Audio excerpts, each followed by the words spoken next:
And today, everybody and their mom is at the Starbucks. It's pretty loud. It's difficult to get anything done. Definitely not okay to make phone calls today, which sucks. This is the thing about having to do this at Starbucks or the library that none of y'all get. It's overwhelming. The three pictures on the front of this, they're all three people I know in person.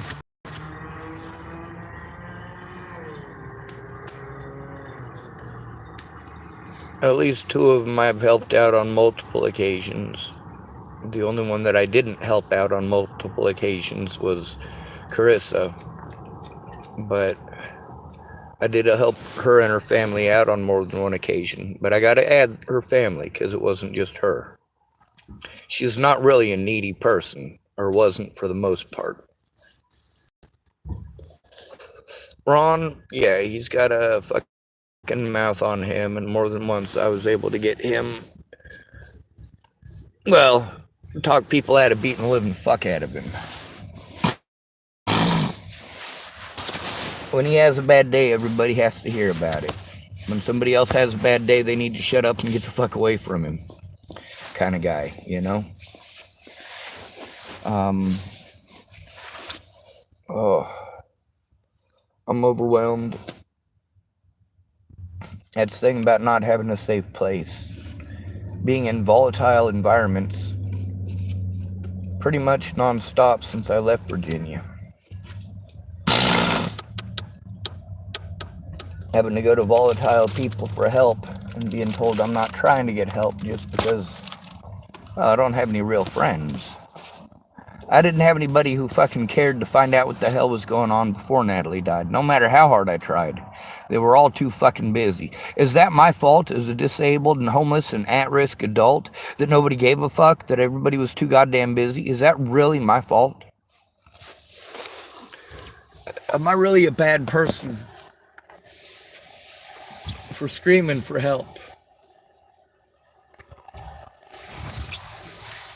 Am I really a bad person for telling the truth about these peoples and these situations that we were involved in?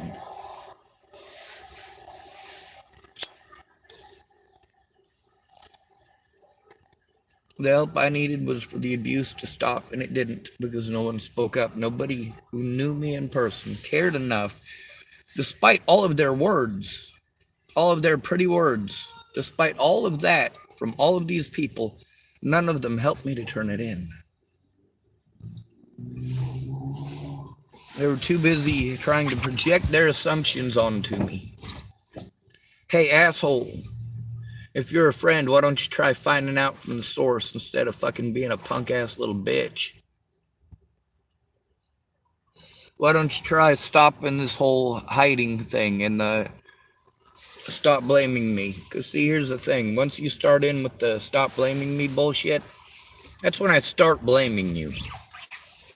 At that point, you've shown yourself to not only be a world-class POS and a bad friend, but also a coward to boot. You don't care who gets hurt, long as you can ignore it. Plausible deniability. Play stupid.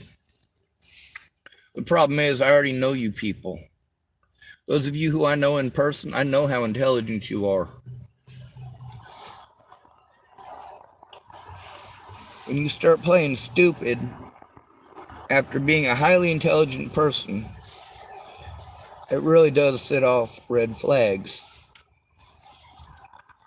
It's not my fault you want to play stupid after the fact. You should have listened to me when it made a difference. When I see people who I know posting up about Elijah McClain or any of the other victims of Waylon Lolatai or the Boulder Police Department, I speak up. They don't. They know me in person. They don't know these other victims. They just, in concept, think that it's wrong to do that to those people, but somehow magically it's alright to do it to me. Somehow magically it's alright to ignore me when it happens to me. Not listening to me about Waylon Lolatai has cost literally millions of dollars. Boulder County has spent a lot of money trying to cover up the amount of people that he assaulted in a 1 year period. The ones we hear about are the ones that are on camera. That's why it's so important to have a friend or family member there in person and record it. No government official is allowed to deny you the right to record them. That's why they try to send you to these mental health places that want to deny you the right to record them. No, they're taking government money. They're taking your tax dollars. You can record them.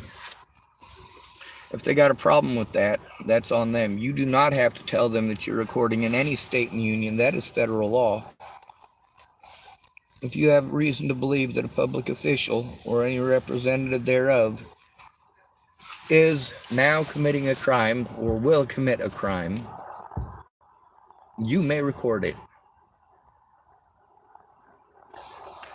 That's right. If you believe somebody may commit a crime, you may record it, even without their permission. Kind of like those dash cams that are on your house. Sure, it's not a real dash cam like on a police officer's vehicle, but it's in case somebody comes up and does a DoorDash, huh? Or in case they come up and grab your stuff off your front porch while UPS just left.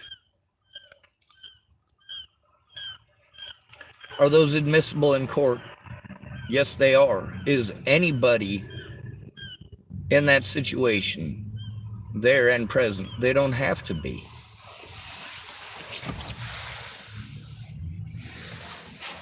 You should have every reason to believe that somebody would want to protect their stuff with security.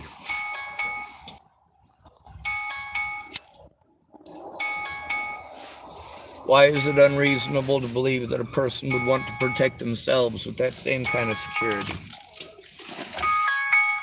The people who want to argue with me about the legality of what I do, I made sure it was legal before I did it.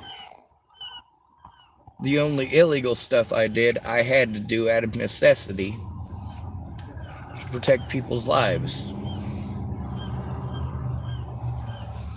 Anyway, I'm going back into Starbucks. They screwed up my coffee twice this morning.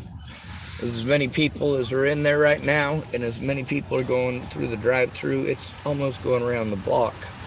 So I just feel real bad for them.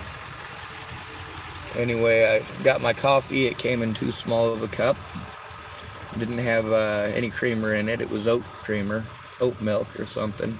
But there wasn't very much in it. It was still basically black. Then I went up to get my refill, and they put it in a new cup, right size this time. No milk in it, or no oat milk, and no sugar in the raw. Just black coffee. Well, at least it looks like I got coffee.